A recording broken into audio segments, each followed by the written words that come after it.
Assalamualaikum warahmatullahi wabarakatuh. Perkenalkan, nama saya Khairul Imam, Prodi Pendidikan Ekonomi Angkatan tahun 2019, kelas 4. Baik, di sini saya akan mengerjakan UAS, menjelaskan prinsip dasar pembelajaran kooperatif. Dalam hal ini mata kuliah pembelajaran strategi pembelajaran yang didoseni oleh Pak Ade Rusli.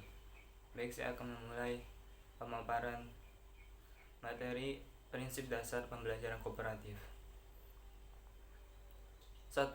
Setiap anggota kelompok siswa memiliki tanggung jawab atas semua yang dilakukan dalam kelompoknya.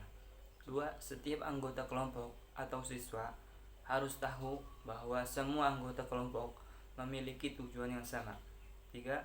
Setiap anggota kelompok siswa harus berbagi tugas dan tanggung jawab yang sama di antara anggota kelompok. 4. Setiap anggota kelompok siswa akan dievaluasi. 5. Setiap anggota kelompok siswa akan dievaluasi. 5. Setiap anggota kelompok atau siswa berbagi kepemimpinan dan membutuhkan keterampilan untuk belajar bersama selama proses pembelajaran. 6. Setiap anggota kelompok atau siswa akan diminta bertanggung jawab secara individual dan materi yang ditangani dalam kelompok kooperatif.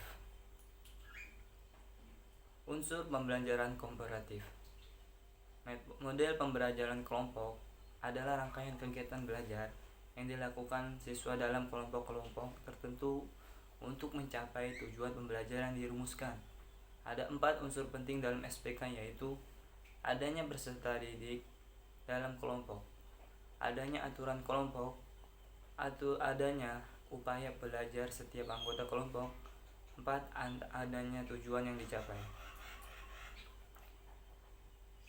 Menurut beberapa ahli, yaitu menurut Rianto, mengatakan hakikat pembelajaran kooperatif adalah metode pembelajaran yang dirancang untuk melatih kecapakan akademis, academic skill, keterampilan sosial, social skill, dan interpersonal skill.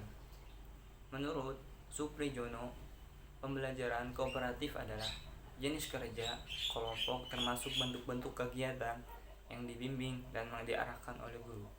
Pembelajaran kooperatif mengutamakan kerjasama dalam menyelesaikan permasalahan untuk menerapkan pengetahuan dan keterampilan dalam rangka mencapai tujuan pembelajaran. Tujuan dari pembelajaran kooperatif adalah menciptakan situasi di mana keberhasilan individu ditentukan oleh dan dipengaruhi oleh keberhasilan kelompoknya. 1. Hasil belajar akademik. 2. Penerimaan perbedaan individu. 3. Pengembangan keterampilan sosial. Hasil belajar akademik. Dalam pembelajaran kooperatif, walaupun mencakup berbagai tujuan sosial, itu juga meningkatkan prestasi siswa dan tugas akademik yang penting lainnya.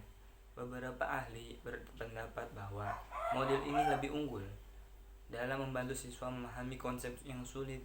Para pengembang model ini telah menunjukkan bahwa model struktur hadiah adalah kooperatif telah mampu meningkatkan nilai siswa dalam pembelajaran akademik dan perubahan norma yang terkait dan hasil pembelajaran.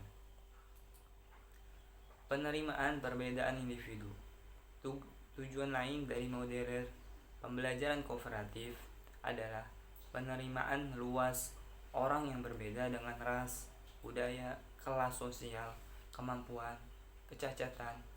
Pembelajaran kooperatif memberikan kesempatan bagi siswa dari berbagai latar belakang dan kondisi untuk bekerja dengan saling ketergantungan pada tugas akademik, dan melalui struktur hadiah kooperatif akan belajar untuk saling menghormati.